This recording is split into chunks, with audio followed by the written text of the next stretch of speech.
What's up, everybody? How's it going? As many of you may know, I really enjoyed the movie A Case for Christ. Surprisingly enough, especially since it's a PureFlix movie, if you want to see what I thought about that, then you could probably check out the link that I've put in the description, where I ramble on and on, standing right here, talking about that movie. However, I will say it wasn't a perfect movie. There were some things that I didn't enjoy about the film. Typically, I would review the trailer before the movie came out. A lot of people told me that they didn't go see it because of the trailer. What is it about this trailer that's so bad? Let's give it a look-see. Here we go. Dun, dun, dun. If somebody going to do an investigation into Christianity. We got some hair there. You know, you can't deny that there's a lot of hair going on in this. Based on a true story. I do like that there's the reel-to-reel player right down there in the corner. That's pretty neat. That's how you know that even if it's not based on a true story, it's definitely based on a real story. Sure you want to give me that loaded gun? I'm pretty sure you're not going to be able to pull the trigger. Oh, snap. I don't think he's going to be able to pull the trigger. He's not going to be able to pull it. I can see that this is very much like Josh Whedon in God's Not Dead, who's like, oh, you know what? I have to prove that there is really a God. But this time, instead of it being a kid, it's an atheist. So the atheist is having to run through life hoping and praying that he can find some proof that there isn't a God. This trailer definitely is making it seem like this is another Professor Radisson who just has another Paul-esque agenda against Christians. I've spent my entire career as a journalist uncovering the truth. Until the day my wife presented me with the biggest story of my life. Until one day. I'm not gonna lose my wife and my kids to something that I can't even reason with. And what happened changed me. Forever. This is a very cheesy trailer, I'll give you that. How can we even talk about historical evidence for the resurrection? I mean, where would you even begin? The Gospels are filled with contradiction. It's filled with them. The tomb is based on evidence. And isn't evidence your trade? Okay, yeah, so this is something that happened in the movie. One of the things that was a little bit hard to believe, not that I didn't believe that it happened, but just a very God's Not Dead-y, where he went around and interviewing these people, and each person that he interviewed had a ready-made, like, thing that they were gonna say. So he's like, well, why did Jesus cross the road? Because he had to get to the other side. Clearly, these people that he went to see were acting as a mouthpiece for the creators of the film, who had like a list of things that they needed to say, but I thought for the script, the actors were able to handle it pretty well. We all bet our lives on something. The question is, what's it going to be? As much as I would... Dun, dun, dun. I refuse to believe. Help out a fellow skeptic.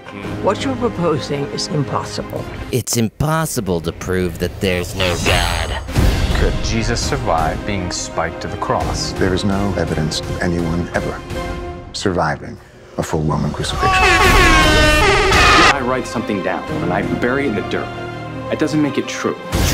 That was another funny thing about this movie, is that he uses as an example the Iliad, and he was saying that fewer copies of the Iliad have made it through history than the copies of the Bible. But nobody believes that the Iliad actually happened. I don't think. More real than anything I've ever felt in my life. Feelings. I'm praying for you.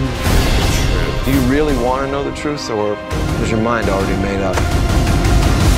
Stop blaming me and the church and God and do your job.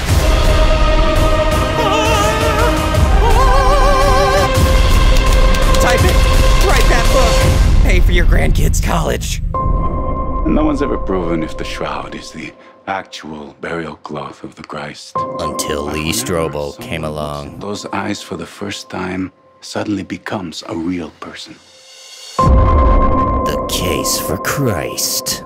This time, it's for real. There you go, guys. Well, there's my reaction to the Case for Christ trailer. And yeah, the trailer did not do this movie justice, and it's really disappointing because I thought that it was a really enjoyable movie. They didn't, like, add parts to this.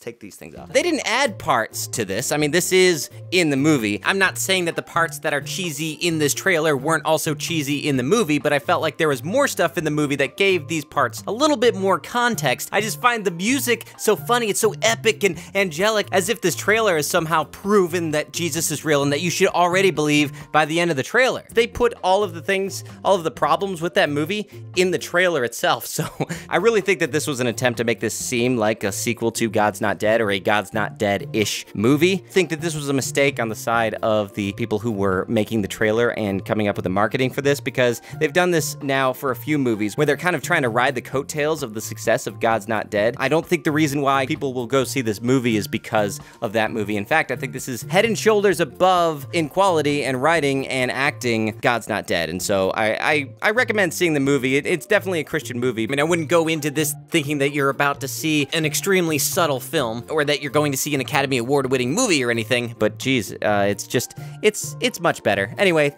figured it'd be fun to watch through that with you guys, and I got more videos coming out kind of like this soon, but also working on the full-length reviews as well, but figured, hey, why not do some reaction stuff. All right, talk to you guys later. Hey guys, thanks so much for watching this episode. If you like what you see here and like my other reviews, well, go check them out. And also, big shout out to the people at patreon.com/SayGoodnightKev who have given. We got Brendan Neely, the Religious Nut and Hellbound Sinner podcast, and the film Chirp, Buzz, and Other Sensations. Thanks so much. I'll talk to you guys later. Good night.